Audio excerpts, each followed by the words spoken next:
Hello and welcome back to my FPL channel. I'm FPLD and today I'm up and about because guess what? I'm on a green arrow. I'm heading back towards where I was hoping to go a couple of weeks ago, back towards the 1K. I'm back inside the top 5. At the moment, I'm actually inside the top 4,000 teams in the world again, which is fantastic. All off the back of some of my calls last week where I said that Cucurella 15-pointer was going to come in and we're going to be talking about him straight off the bat. He was huge.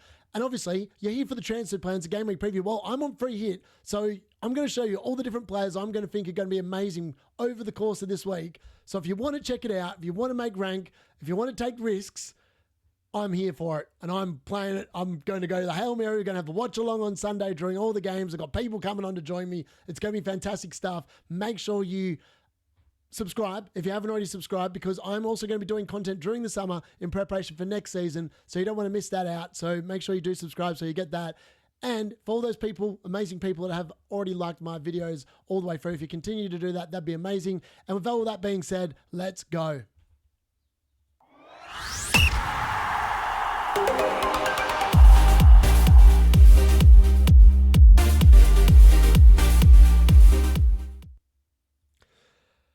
Mark Cucurella. Cucurella. Cucurella. He eats paella. He drinks Estrella. His hair's effing massive. 1, 2, 3, 4. And then the best thing I've got to say is I can't do it because I'm not Spanish and I can't say it in Spanish. So I'm just going to say Haaland needs to be trembling.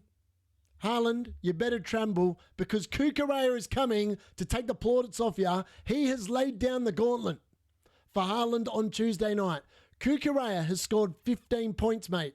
If that is not a wake-up call, if this man with the hair from Spain that's been torn to you all season since the Euros is outscoring you playing Man United and you have Bournemouth at home, you need to look at yourself in the mirror. Erling Haaland, this is a rocket from the D unit. You need to deliver a hat-trick. You sat there on the weekend, chickened out of a penalty, gave it to someone else, probably cost your team the thing. You need to return to form. You need a hat-trick on this game week. But that's all about Haaland being said. Hopefully he gets a rocket. Hopefully he fires up because he's also a very good differential for me this week. But the game week 37 hero, normally I don't start with my hero, but this man, I called it all last week. I think I said it in 4 different videos that this man was going to get a clean sheet and he was likely to score a goal, and I actually couldn't believe it. I did a live watch along with FPL Have a Beer on his channel with also FPL Nightmare. And I don't think they could believe when the goal went in. I just absolutely lost it. I was like, and it was against my own team. It was against Man United. You would think I would care a bit more, but I did not. I was very happy. I was a very happy man that Cucurella came in with the 15 points, especially after the earlier game had finished and Konza's 15 points had come in. I was like, this is the moment, mate, where I really need that 15 points to come in. And I don't know if I just manifested it or it was just brilliant, but my God, it was beautiful. It was a thing of beauty. So his header absolutely smashed in and it all ends up. James with the assist as well, Reece James, FYI. So he got his 1 goal. He got the 1 clean sheet. He got the 3 bonus, obviously, because he scored the goal. And he obviously kept the clean sheet. And he scored the goal off an XGI chance of 0.17. Unbelievable. What a man. He is going into the... Well, I can tell you on the review after next week when I put out a review of the season, Cucurella, and the moment I decided to bring him in game week 31 for Gabriel, the story has continued to grow. He sucked when I needed him on bench boost. He was okay and serviceable when I had him on blank game week 34. And then in game week 36, hello, that is why I bought you. Just wanted to give a shout out to my boy, Marco Cucurella. Oh, we love Cucurella, don't we?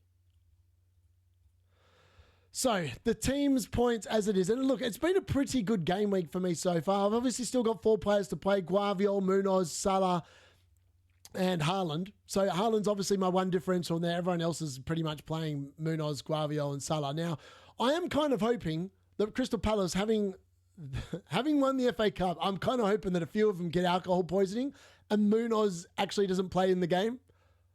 Because realistically, I don't think Guardiola's going to be rested. Salah's not going to be rested. Haaland's not going to be rested.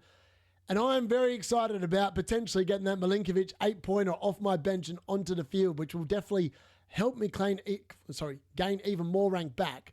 As I said, 57 points at the moment, up to 3,910 in the world. Yeah, I'm pretty excited about that. So, yeah, there's a lot to love there in terms of that. Obviously, literally every player returned. In fact, every player would have returned if Brian Mbuemo had scored that penalty yesterday that Kevin Chardet had won, Kevin Chardet would have been on 5 points, Wissa on 10, and Mbuemo would have been on 30 points. Like, I could have been on 80. Hold on, let me work it out. I could have been on an extra 23 points. I worked it out. Yes. So I would have been on 80 points with still 4 players to play. It would have been absolutely massive. I couldn't believe it. When he missed the penalty, I was like, oh, he's never missed a penalty. He's got 11 from 11. He's now got 11 and 12. It's just unfortunate. And honestly, that would have been the definition of like, the top 1K would have been well back on if that goal had gone in. Because a lot of people had captain Ollie Watkins, a lot of people had captain Salah. If Mbuemo had managed to return with that second goal, and then obviously I would have been, as I said, 23 points better off, I would be looking at an unbelievably good green arrow and almost knocking on the door of the 1K after this week. Then with a free hit to come this week, I almost, unless I completely stuff up the draft, which, I mean, it is possible, right? It's a game of luck after all. Yeah, I was just... I know it was kind of annoying, but considering how well everything else has gone this week, it's been amazing. Obviously, on the deadline stream, I ended up bringing in Ollie Watkins instead of Jamie Vardy. We'll talk about that in a little bit, but I'm kind of gutted that I did that. Could have been 3 points better off and enjoying the Vardy party rather than sitting there wondering what could have been. But again, he was brilliant and he got his 200th goal, so well done to him. Jarrod Bowen continues to fire as well. Another goal in this game. In fact, it was a brilliant goal. It was a goal pretty much out of nothing. He volleyed it home so well. It was brilliant. David Raya had 5 saves in the first 20 minutes of that game against Newcastle, then didn't get another save for the rest of the game, and then got himself booked right before the end of the game, which was unhelpful because if he'd managed to get those 2 things, it would have been a 9-pointer instead. It ended up being 7. But again, pretty happy. Dan Burn, obviously, was unlucky in that game. Newcastle, if they'd had Isaac, maybe that might have been a thing. And that was one of the stories of the week is that there was no Isaac. But look, the team's looking pretty good. Thank you very much. They've served me pretty well. They've got me to this spot. Yes, my triple captain sucked. Yes, my bench boost sucked. 8 points combined from those 2 chips. I mean, I could only imagine if they'd somehow gone half decently and the triple captain had got me like 10 points instead of 2. That's an extra 8 points. And then my bench boost had got like a serviceable like 10 instead of the 6 that it got. That would have been an extra 12 points and I'd almost be like inside the top 1K. So it's amazing the season I've had. It's been brilliant. Second last week of the season, but this is the last week of the season, but the second last reflection on how well the team's gone. And game week 37 at the moment has gone exceptionally well for the D unit. So just before we get into the early notes, we do have an outright league leader now. So BBL Drizzy has taken the lead. Unfortunately, Sharkash with me, he captained Palmer, which is probably the reason why he may no longer win the league. But at the moment, BBL Drizzy is still just under 50 points in front of me. Unbelievable. But he's got one less player to play. I've got Haaland. Yeah, so I'm interested to see if I can catch him or make any inroads there. Obviously, if Munoz doesn't play, I'll be exceptionally happy because they'll get that 8 points off the bench. So he's on 2,601 points. He's currently ranked 453, I think, in the world. But this week, we've got 2 leaders at the moment. Now, this is likely to change because one's still got 3 players to play and one's still got 4. But at the moment, Winning 11 and Florence are tied for 73 points each this game week. Unbelievable. Good scores. And they're both on bench boost, and they're both getting some decent points off that. So well done to both of them. So the notes. The final Vardy party goes off with an absolute banger. He gets his goal as a typical Jamie Vardy goal on the breakaway, slots at home, and I can't believe that he didn't get booked because I thought for all money he was going to do something that would enable him getting booked pretty much when he scored. But he essentially dismantled the corner flag and just posed like the GOAT that he is. And let's be honest, he is the Fox's all-time GOAT. He came up with them when they were promoted originally. He was there when they won the title. He was there when they won the FA Cup. It's very fitting that he got his 200th goal for Leicester in his 500th final appearance for Leicester and his 150th Premier League goal. Fantastic. You've had a great career, mate. I've enjoyed the moments that you've provided football, even though you've never played. But maybe you might want to do something else. Maybe you want to sit there and convince United to sign you just so you can score a goal in front of the Cop next season. I'm here for that. I would love to see that. And Mbuemo returns, but what could have been, as I said, that 5 points really should have been 15 if he'd scored that penalty. It would have been on for the 3 bonus, and realistically, it's probably cost Brentford 8th spot that game. It's going to be very hard for them to finish 8th now. They are reliant on other teams, particularly Bournemouth and Fulham and Brighton all not winning. Well, Brighton and Bournemouth not winning or getting anything from their games this week. They obviously do have the superior goal difference because they've been scoring goals, and I still think that they'll score goals against Wolves, but that was disappointing. So unfortunately, Sade, my differential, didn't do that well. But Wissa continues to fire. What a man. Another goal, another assist. Unfortunately, another yellow card, because or else he would have been on for the 3 bonus, but instead he only got 2 because of the card. So that was unfortunate. Raul Jimenez, by the way, was really good in that game as well. Got the goal with an amazing header and cleaned up all 3 bonus because of the fact he didn't get booked. So well done to him. Bowen continues to return. This man just doesn't seem to stop. I said I really wanted to own him between, I feel like it was wild card and the end of the season. He just looked great on paper, and it's proven to be the case. I think he's had 2 blanks in that space of time. Unbelievably consistent, and with that kind of run of fixtures for West Ham, he's really cashed in. Alanga, Morgan, Gibbs, White, Rogers, Watkins, they all kept returning as well. Obviously, Konza as well was a massive 15-pointer. To anyone that had him, you are loving life. I mean, the dude never gets involved in goal-scoring chances and emphatically puts away a header off a corner. Like, what are you kidding me? But it was brilliant. I'm very happy for all those people that kept him. And look, I actually did briefly contemplate bringing him in a defensive transfer. How good would that have been if I'd done it? But to everyone that did do it, congratulations, well done. Palace win the FA Cup. What to expect on Tuesday night, nobody knows. I mean, Dean Henderson was talking... There's a brilliant video of him saying, who gives an F that we're 12 because we won the FA Cup? And I couldn't agree more. Who the hell cares where they finish? The next 2 games, you might as well write them off. They are in party mode. They're in Europe. They're into the Europa League. It's just great stuff. It's actually great stuff. And I'm very happy for the Palace friends, especially Alan, who quite often comes onto my channel. He's a Palace fan, and he, unfortunately, will not be able to join us on Sunday because he's driving up to Liverpool to watch Palace in the away end. I can't believe he's got a ticket today. That would be a very hot ticket in town, particularly considering that Liverpool are about to get presented the Premier League trophy. So that will be interesting in and of itself. So I hope they can spoil the party because it'd be quite funny, to be fair, but I'm not expecting them to do so. Arsenal obviously still their oh my God, I can't even get it out. Their Champions League spot, UEFA Champions League spot. Oh my God, I just couldn't, that word just did not want to come out. But the race for the other places goes down to the final day. Now, Man City can sort of almost guarantee their place, and then that means we've got 4 teams pretty much fighting out for 2 spots. Chelsea versus Nottingham Forest is now a winner-takes-all match pretty much. Well, especially, yeah, essentially that's what it's coming down to. Aston Villa, obviously, with a great chance against Man United to seal a spot there, and Newcastle, obviously, with that home fixture against Everton, look really good. And yeah, I'm excited. There's something to look forward to on that final day watch along. And I think the teams to target, if you're on free here, are the ones that have still got something to fight or the ones with really good looking fixtures on paper. Obviously, fighting for 8th is still a thing as well, because if Chelsea somehow lose to Forest, don't end up in the Champions League spots, and then they win the Conference League, their spot will actually, from winning the Conference League and not finishing the Champions League spots, well, that means 8th place will actually go to Europe next season. So that is very important to note. That is still a fairly decent chance of happening, even though Crystal Palace won the FA Cup. More and more teams are now likely to be on the beach show in the lead up to Game Week 38, which should equal, if I've got it right, more goals. We saw a lot of goals, some cracking games of football on the weekend, but it also means we're probably likely to see rotation. Now, Arsenal's a classic case in point. Saliba went off of a hamstring injury, or hamstring tightness, should I say. Saka got taken off on 75 minutes. Their Champions League spot is secure for next season. They don't have to worry about it. Are they really going to send out everyone? I'm not sure. If you're an Arsenal fan, let me know what you think Arteta's likely to do. I've read comments that there's going to be mass rotation. I've heard comments already that he's highly likely to field a full-strength team. So any Arsenal fans there, let us know in the comments what's going on there. Now, Man United and Spurs did go as predicted on Friday night. They were both teams. I mean, Chelsea struggled to actually break down United, but eventually they did it. United didn't really offer too much against Chelsea.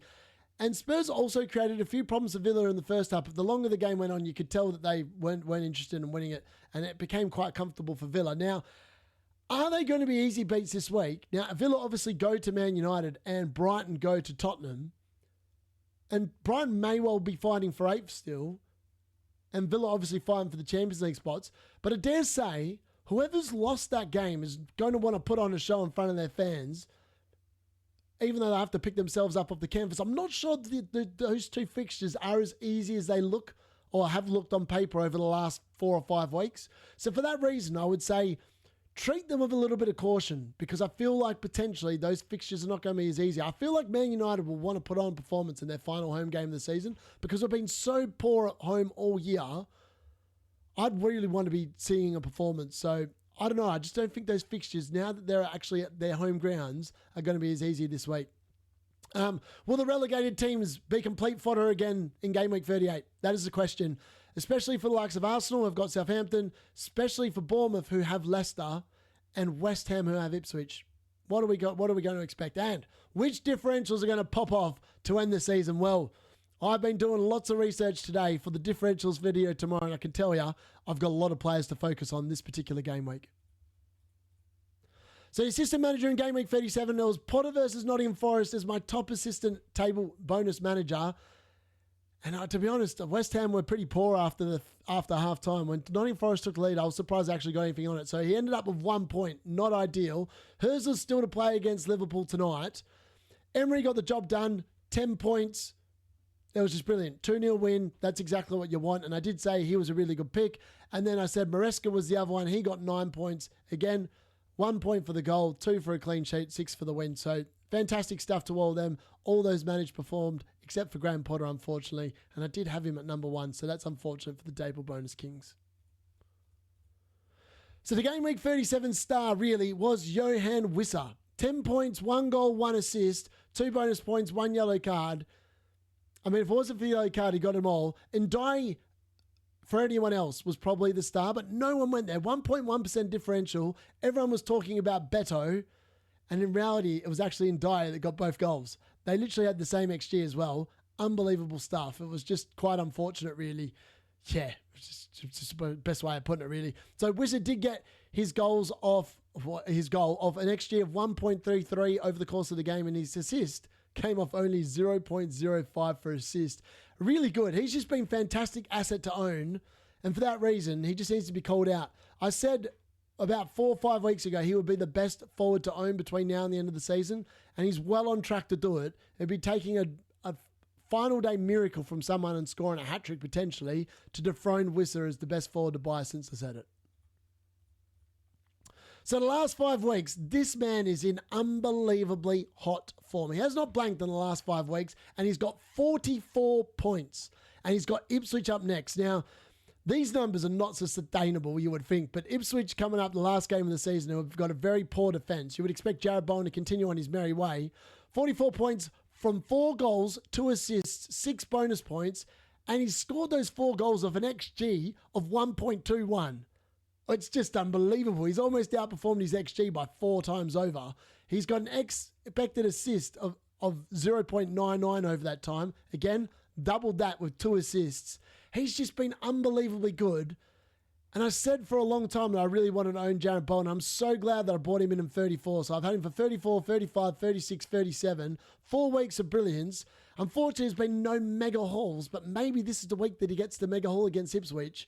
I think Ipswich is just going to go out there and try and put on a show in their last home game in the Premier League. So for that reason, I feel like there's going to be goals on offer. This game screams like one of them firecrackers. There could just be goals left, right, and centre.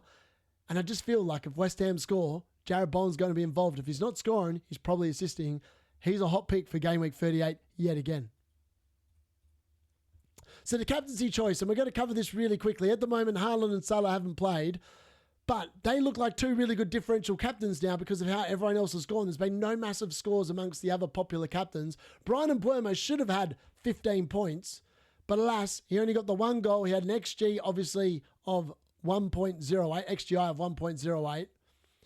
Just unfortunate, really. I mean, normally you'd bank him to score that penalty, and all of a sudden, he is the best captaincy choice by a country mile. He would have been on for 15 points, significantly better than the 5 he's ended up with. Again, he has returned, but that penalty miss really did hurt, because if he hadn't missed a penalty, or if they hadn't got the penalty to begin with, he probably would have been closer to 9-10 points rather than the 5 he's ended up on. So again, for that reason, it's just quite unfortunate that he didn't pop off. And then when we compare the second lot of captains, Palmer, XGI of 0.33, did not do much in this game. And to add insult into the wounds, he got himself booked towards the end of the game. So he went from 3 points, because obviously they kept the clean sheet, down to 2. So anyone that went there took a gamble, and I'm so glad, thankful, that I didn't take a -4 to bring him in, because I feel like I then would have captained him as well, and I would have been up, like I would have been on -4, and his captaincy points literally wouldn't have even covered that. So that's annoying. Ollie Watkins, XGI of 0.59 on 5.9, only came away with an assist. Again, probably underperformed. He had some decent chances to actually score, but his shots weren't actually overly good. They didn't really trouble Kinski in goal. 5 points again, matching Mbuemo's tally. So it's a dead heat between those two, but in reality, it probably shouldn't have been. And then Jamie Vardy, I did say that if I went with the Vardy punt, in the end, I would have captained him, and I kind of wish that I had. 8 points, 1 goal off an XGI of 0.38. I mean, it was the Vardy party. It just had to be. Anyone that bought him in and captained him, congratulations. 8 points, you take that all day long. And he was pretty good. In comparison to Watkins and Mbuemo, Palmer, he's been the standout pick so far. Will that change after tonight's game? Will Salah overtake? And will Haaland overtake on Tuesday? I mean, a fighter, Haaland or Rocket, if there's a time to do it, it's probably now. So my team in Game Week 37 versus the current team of the week. So the current team of the week there is filled with defenders dominating. So Raya, obviously 7 points. I had him on my team, so that was nice. I had obviously Cucurella's 15 points, but then Konza's 15 points. Justin's 12 points. Like, where's Justin been? That's his first return in I don't even know how long. Then we've got James with that assist as well, and a 10-pointer there. Just really big points in the defence again. The defence are just killing it at the moment. Konza's been named as the player of the week. I really believe it should be Marco Cucurella. But that's an argument for another day. Rice, 11 points. That was really nice. Gibbs White, also 11 points. Really nice there. Kamara, no one had him. 10 points there in the Villa midfield. And Adama Traore, back from the grave pretty much, as Tom would say. 9 points. Then up top we had Ndiaye with that brace. A brilliant brace it was as well. The XG between him and Beto was literally... Beto had actually shaded the extra XG. Had 2 goals ruled out for offside. He was probably the most unlucky player this game week. And yet Ndiaye pops up with both goals. You wouldn't be able to right. I didn't even think of Ndiaye as an option this week, if I'm being brutally honest. Maybe I should have, because of the fact he's on penalties.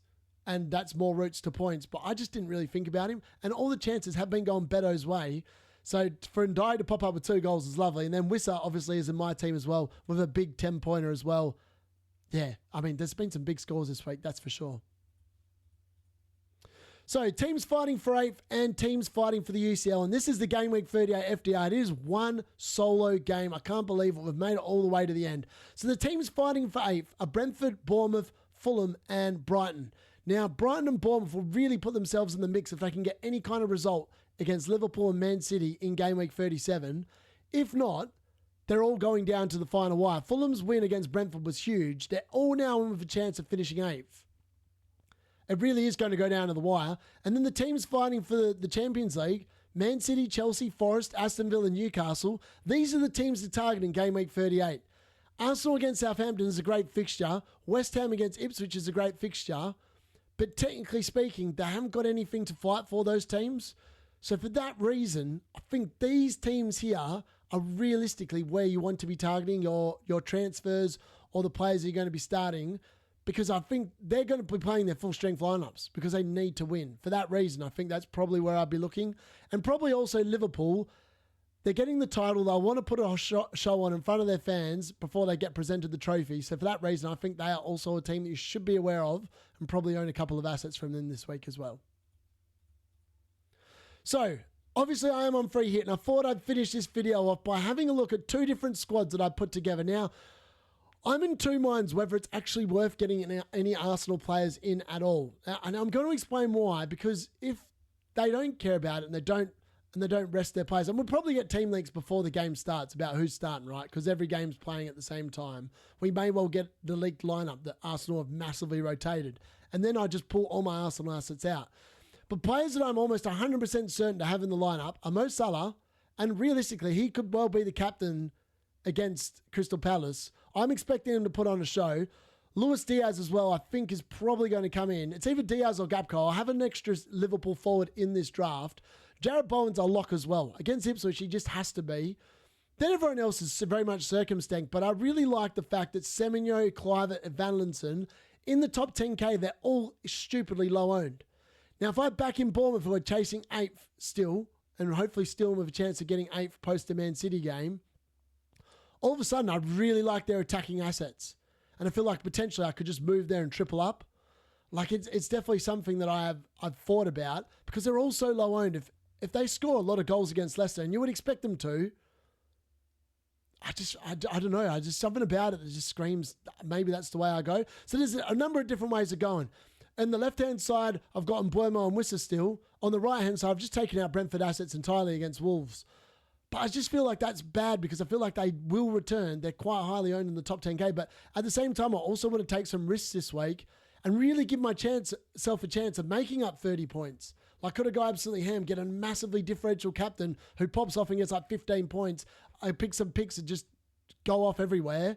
So this is what I'm looking at. So obviously Newcastle have that fixture as well. I'm highly likely, I think, against Everton to probably play double Newcastle defence. Only because of the fact that I don't really like their attacking options, but I know that they'll have to keep that clean sheet. So for that reason, I think I'm highly likely to go with Livramento and Burn. Ray is the most logical goalkeeper to have, right? And Wan-Bissaka's obviously in there as well. And Kirkes I've got on one side, Kivior on the left and Trent Alexander-Arnold. I've just put Trent in there because I just wanted to troll really more than anything else. I'm probably likely not going to be playing him, let's be honest. Don't rate the player. And just put him in there for the sake of it because I had so much money. As you can see, the squad on the left, 103.7 million, 4.3 in the bank. The one on the right, 98.6 million, 8.9 million in the bank. Haaland's obviously in the first one as well, but that's based on I want to see what happens on Tuesday night. Now, if he starts popping off Tuesday night, he's going to be staying in because he's going to be a mad differential. No one's going to be bringing him in. No one's going to be wasting a transfer on that. So I quite like that. But I also quite like the fact that Cunha's at home over his final week. And after Fulham put 3 past Brentford, I feel like Cunha could definitely put some past Brentford. Again, I also want to see how Cunha plays on Tuesday night. See if he gets on the bench or if he starts. Because if he starts, I think he starts in game week 38. So for that reason, there's a couple of things I need to see from the other fixtures. But at the early stage, free hit draft, that's what I'm looking at. I do want to try and put my team value to use as well. But there's no point picking players that are expensive if they're not performing. So for that reason, as you can see there on the left, no Saka. On the right, there is a Saka. Again, I don't really know if he's actually that good of an asset or not. It's just going to be one of those things to monitor between now and when the game week 38 deadline comes around. So that brings me to the end of my Game Week 38 early thoughts, and it is the final early thoughts and transfer plans and look ahead for the season. I can't believe we've done this for 38 weeks. It's been a journey. It's been a journey 100%. Hopefully you're enjoying it. Hopefully you guys are having a great week so far on Game Week 37. Let me know in the comments what score you are currently on. Are you on a green arrow? What plans are you looking to do in Game Week 38? Are you playing a chip in 38? Please let me know. I'll be back with my differentials tomorrow, and it is going to be a bumper episode. I don't know how long it's going to go for, but I've got every perceivable differential that I'm currently thinking about for my own free hit 38 squad. And I'm excited to unveil the players that I am looking at that hopefully might actually shoot me up enough to get back inside the top 1K. That is a dream, right? And one can only dream. Before you go, smash a like on the video. Subscribe if you haven't already done so you stay involved with everything. Join the WhatsApp group. The comment in there, that'll be nice to see you. We've got 60 odd members in there now, which is fantastic. All we do is talk FPL. That's been your great preview, and I've been FPL D Unit.